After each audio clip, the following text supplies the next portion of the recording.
Hi, welcome. Thank you so much for your time and your energy today and sharing your life force in this moment with me. My name is Patricia Dawn, and this is my personal YouTube channel, and it's my desire to share my journey on the red road of recovery, healing from the disease of addiction, and utilizing the medicine wheel in the four directions as a cosmic map to travel that journey. And I have been able to instill the practices and theories of the 12-step program, utilizing the medicine wheel as a map of being able to meet myself in the moment. We're all divine instruments in my mind of the Creator. And as I've said before, that spark of life that the Creator placed within us also came with gifts that are ours. Each one of us carries gifts. And it is our journey here in the Earth Walk to discover the gifts, to claim the gifts, to wrap ourselves within that gift, and to be able to bring that forward, to share it with others, and combine my gifts with your gifts. And together we celebrate the world and each other. And that's what I really look forward to, learning, sharing, and understanding. Because for me, it's about living a spiritually aligned life. And that's being able to surrender to the unknown. For in each moment, it is made of the infinite. The space between notes in a song, the breath I take before I speak, that hiccup of space between thoughts. That's all the infinite. That's all the great mystery. That's everything that comes to us as we do this good work. And we mutually benefit by sharing our gifts, by weaving them into the community and those around us, and them sharing theirs in the great oneness. And so today, that was my desire the most, was to share that. And as well, as I've been walking this healing journey and healing from the disease of addiction, often, life still is life on life's terms, as they say.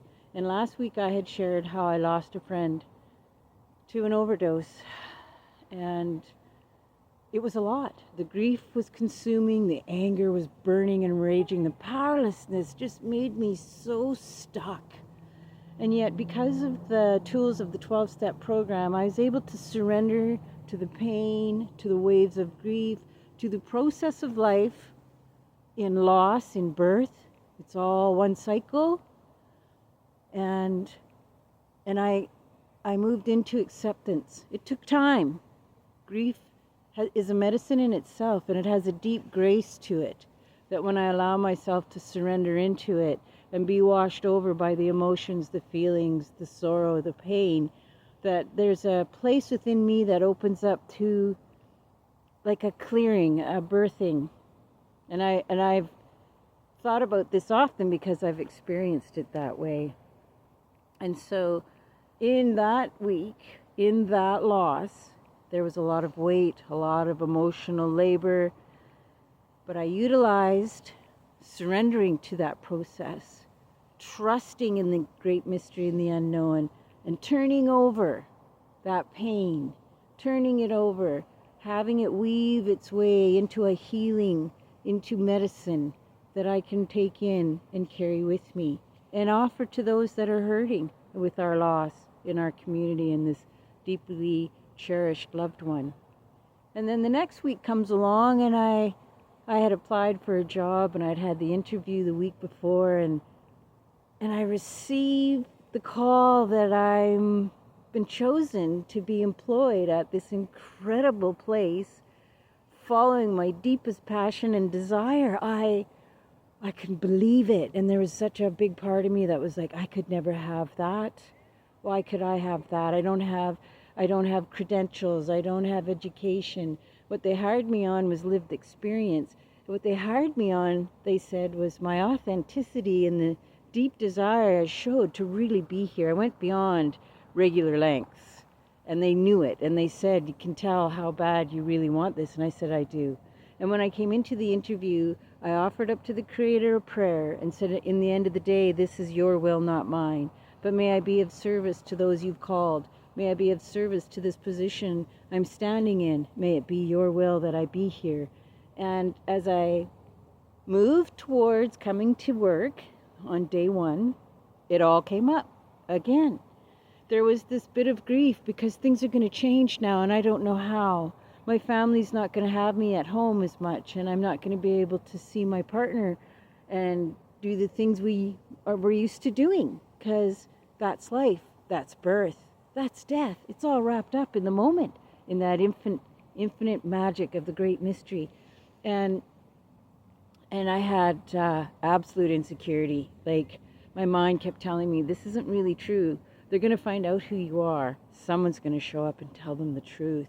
And again, I went into that way of, first, I acknowledge I'm having this moment. It's coming on. It's moving through me. It's rising up to this surface, and I'm afraid of it. I don't know how to predict these emotions. I don't know what jar to stuff them in.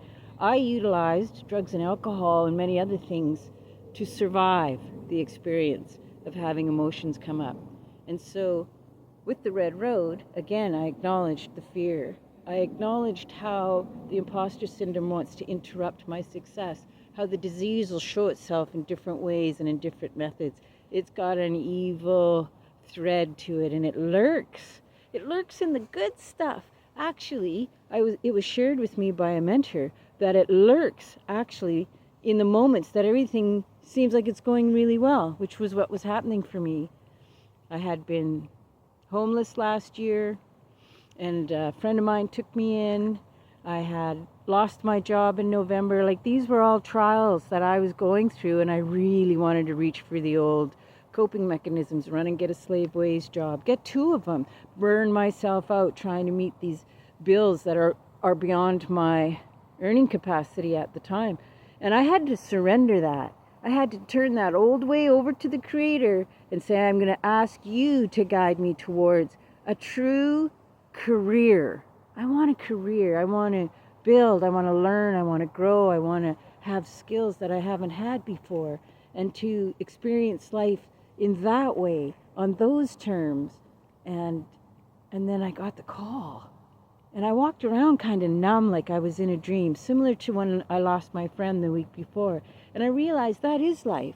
That is life expressing itself. And when I surrender to what that means, and when I offer it to the Red Road and my higher power, I start to see that there's a deeper experience happening. And then that energy resonates up, and it fills up my heart, and it comes out into the world, and I share it with you. But I didn't get here overnight. I committed. When I committed to the Red Road and the walking a spiritually aligned life, it called to me to step into a place I hadn't been before, to become someone I had yet to meet, and to be able to accept myself and be gently compassionate and curious about what it is I was doing. So I just wanted to offer this to you today, and I pray that it may offer you some reprieve, a relief, a plane flying by. Yes. Thank you so much for joining me today and listening to this message, and I wish you many blessings and much light. Hiy hiy, all my relations. Till I see you again, my friend, may you be well, may your family be watched over and protected. Aho, Mitakyaswin.